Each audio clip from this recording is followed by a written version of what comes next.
So, how do we name that group of molecular substances known as acids? Well, we know that acids are pure substances which in water come apart, dissociate, and one of the things they dissociate into is protons or hydrogen cations. And when these protons separate from the molecule, they leave their electrons with the remaining portion of the molecule. So in this case, this acid would dissociate into a proton and a chloride ion. Here's another example of an acid. And when it dissociates, it too would dissociate into a proton, and in this case, an anion known as acetate. Not all acids are monoprotic, namely, not all acids have a single proton on them. Some, as a matter of fact, are diprotic. Here's a good example. See, this too is an acid.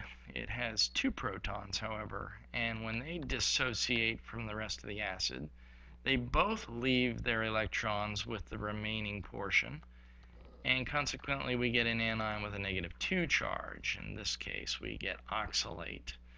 Indeed, some acids have up to 3 protons, so that when they dissociate, they produce anions that have -3 charges, in this case arsenate. So yes, protons can be monoprotic, or they can be diprotic, or they could be triprotic. And you'll know an acid when you see one because the very first thing in the formula is the protons that will dissociate. Notice not every hydrogen atom in the molecule dissociates. In this particular acid, there are 4 hydrogen atoms, but only one is a proton. Only one dissociates. The remaining hydrogen atoms stay with the rest of the anion. So we have essentially covalent molecules. These are molecular substances, but in water, they have the strange behavior of dissociating into ions. And you always get as one of the ions protons, one or more protons. So how do we name these things? Well, as we're going to see, they are named based upon the name of the anion that's produced when the acid dissociates. And of course, all anions end in one of 3 suffixes. Some of the oxyanions end in ate, nitrate, acetate, dichromate, etc. And others that have fewer oxygens end in ite. So you have nitrite, you have arsenite, you have chlorite, you have bromite, etc., etc. And then, of course, some of the anions that you get are monatomic, and they end in IDE.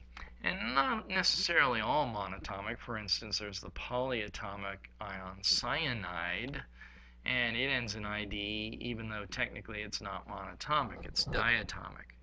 So in any event, you name an acid according to the anion suffix that you get when the acid dissociates. For instance, if we have this acid right here, HNO3, we know that it dissociates into a proton, it's monoprotic, and we get an anion that's -1, and the name of this anion is nitrate. Well, if the anion of the acid has a name that ends in the suffix ate, then to name it, all you do is drop the ate and write the suffix ic and the word acid. So this acid right here would be named after nitrate, drop the 8 and put ic, and I would get the name nitric acid. Another example, if I had this right here, I know this acid dissociates into a proton and the C2H3O2 anion, which is named acetate. Well, if the anion's name ends in ate in an acid, you drop the 8 and you put ic acid. So this acid right here would be known as acetic, or acetic, pronounced more correctly, acid. However, What if instead we have an acid whose anion ends in ITE? For instance, this particular acid would dissociate into protons and NO2 negative 1, known as nitrite ion. Well, in the case of an acid whose anion ends in ITE, to name the acid, you drop the ITE suffix and add OUS, pronounced us, and the word acid. So yes, the acid containing nitrite would be called nitrous acid. As a second example, what if I saw this right here? Well, I know this particular oxo acid dissociates into a proton and an oxyanion, BrO2 negative 1. And of course, this is named after the bromate ion, but it has one less oxygen, so we actually call it bromite, the ion. However, to name the acid containing the bromide ion, we drop the ite and put us, and this would be called bromous acid, after the bromite ion. So that too is fairly simple. Finally, in many cases we have anions who have their suffix endings in IDE, and of course this would be acids with anions that are monatomic. So for instance, this diprotic acid right here would dissociate into 2 protons and into an ion known as selenide, IDE.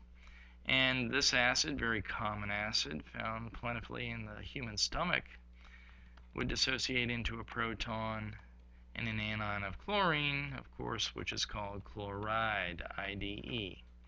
So how would we name the ions if their suffixes end in IDE?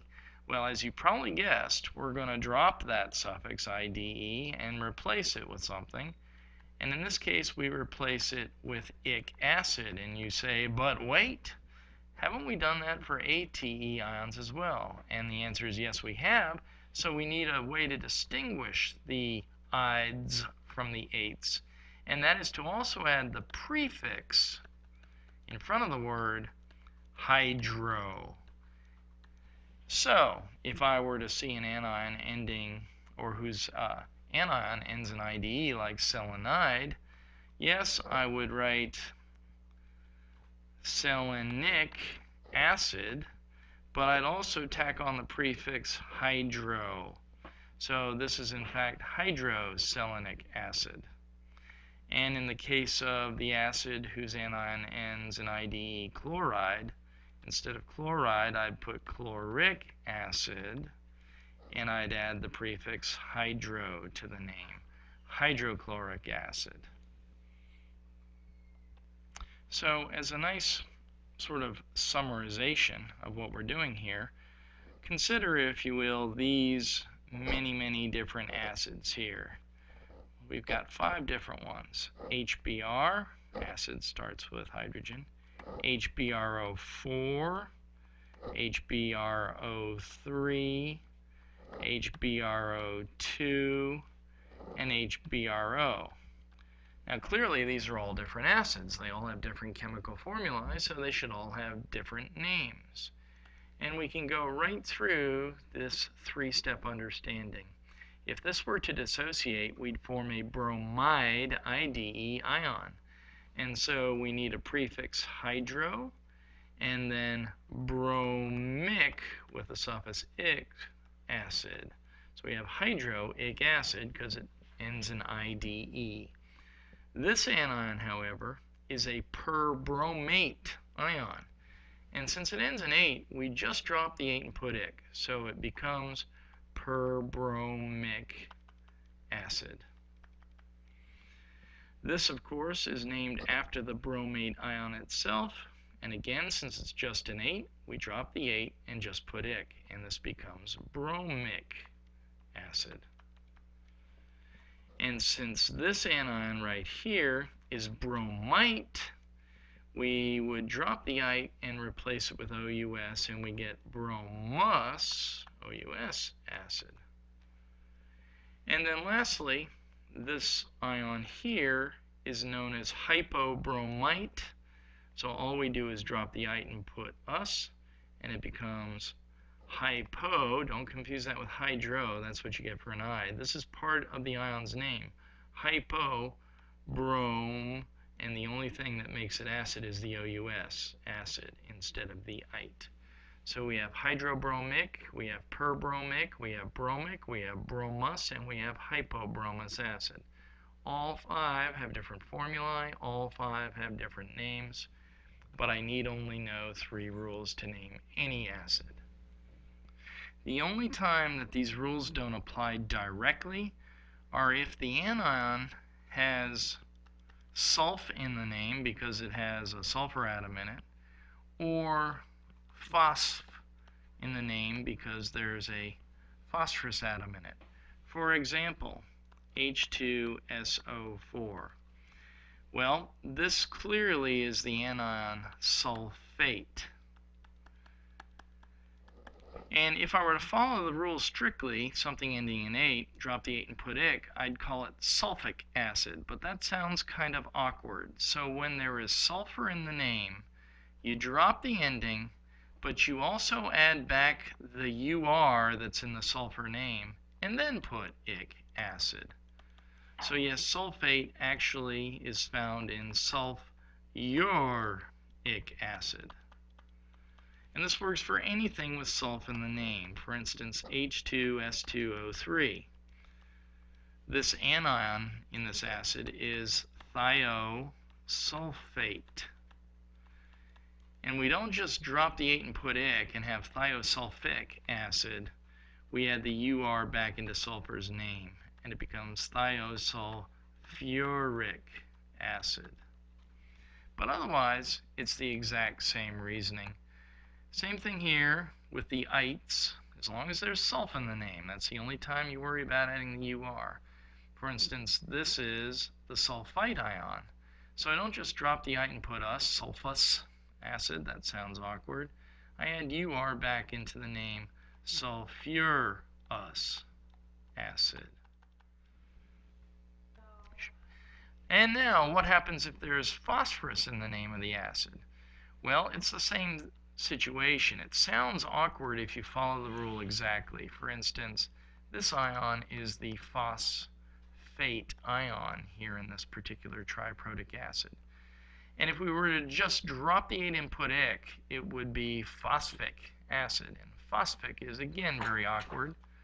So we are going to put the OR back into the phosphorus name. And instead of just phosphic, it's phosphoric acid. Anytime you have a phosphorus atom, for instance, H3P, the anion here is monatomic. It's phosphide. And of course, if I followed the ide rule, I'd drop the ide and put ic and have phosphic and tack on the prefix hydro. Well, I still use the prefix hydro because it's an ID ion. And I put the phos, but I put the OR back in the name and then the ic. So it's hydrophosphoric acid. So if you got a phosphorus in the name, add the OR back to phosphorus's name, and then follow these rules exactly. If there's a sulfur in the acid, or in the name of the acid, you add the UR back to the sulfur name, and then you follow the rest of the rule exactly. And if you can follow these rules, you know how to name every acid you're going to encounter.